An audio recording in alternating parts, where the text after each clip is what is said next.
Dear students, I welcome you all to the class of English Optional BA third year.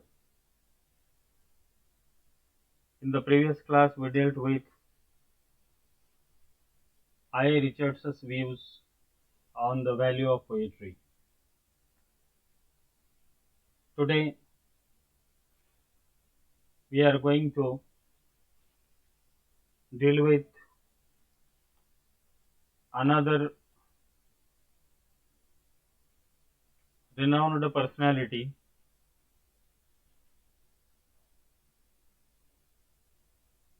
whose literary criticism is always considered as a manifesto of the English Romantic movement.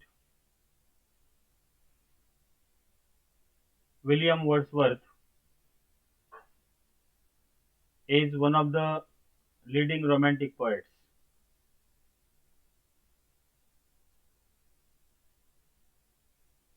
He published lyrical ballads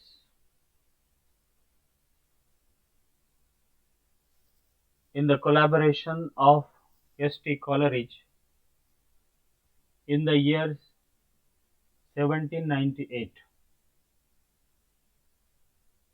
In 1800,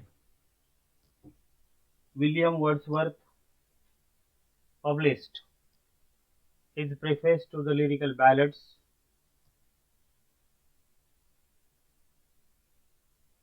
and very publication of his preface to the lyrical ballads in 1800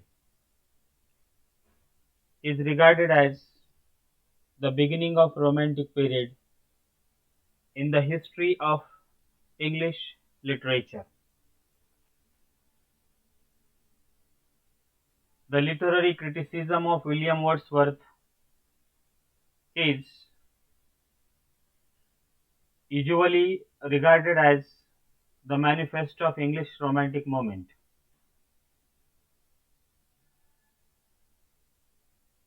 It is the signal for the break with the age of neoclassicism. In fact, Wordsworth is not among the best English critics. He is not a critic by temperament or nature or by training, but he is a poet by nature or by temperament and training. The severe criticism on lyrical ballads by the Edinburgh and Quarterly Reviews made him a critic. After this criticism, he added preface to his lyrical ballads in 1800. Actually, it was a self-defense and justification of the type of poetry he was writing. He read in it his views with regard to the nature of poetry, poetic creation, and poetic diction.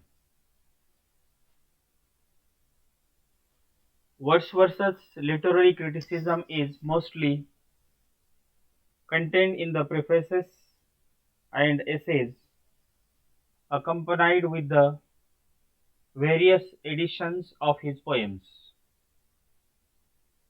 His important critical writing contains the preface to lyrical ballads in 1800, note to the Thorn, which was also published in 1800, and essay supplementary to the preface, which was published in 1815. The most celebrated piece of literary criticism is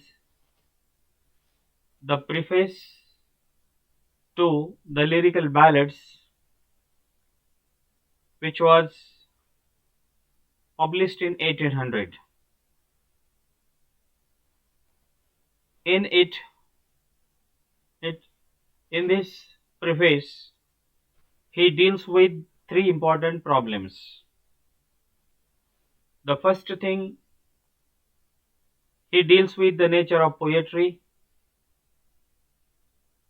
The second thing, he deals with the nature of poetic diction, means language. And the third thing, the function and nature of poet. Nature of poetry, poetic diction, and the function of or nature of poet.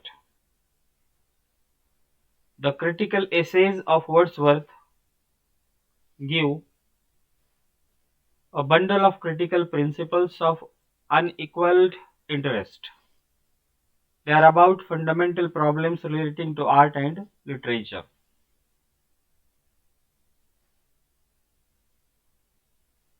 In his preface to the Lyrical Ballads,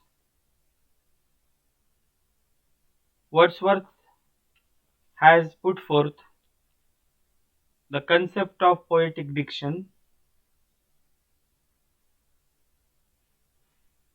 He has put forth he has expressed his views about the language which should be used by the poet.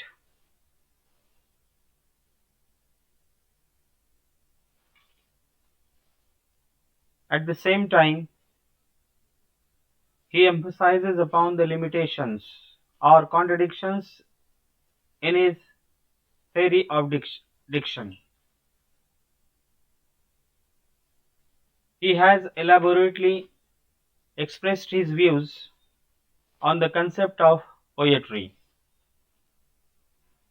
His preface to the Lyrical Ballad deals with the definition of poetry, which is regarded and valued or acknowledged by the critic of the world.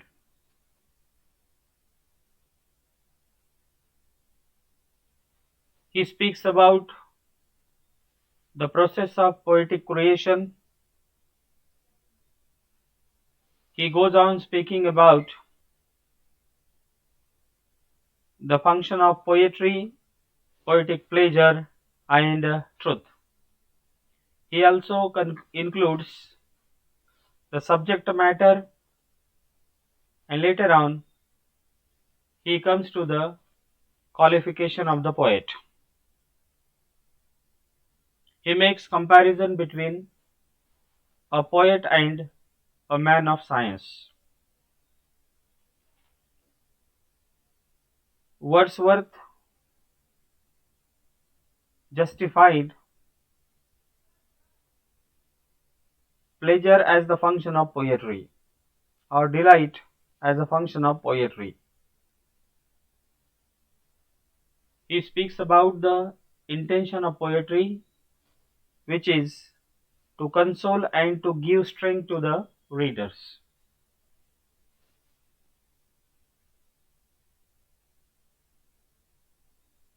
He thinks that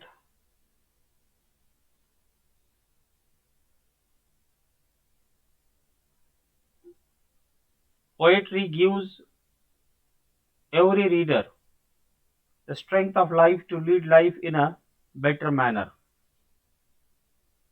He believes that poetry discovers the truth of nature.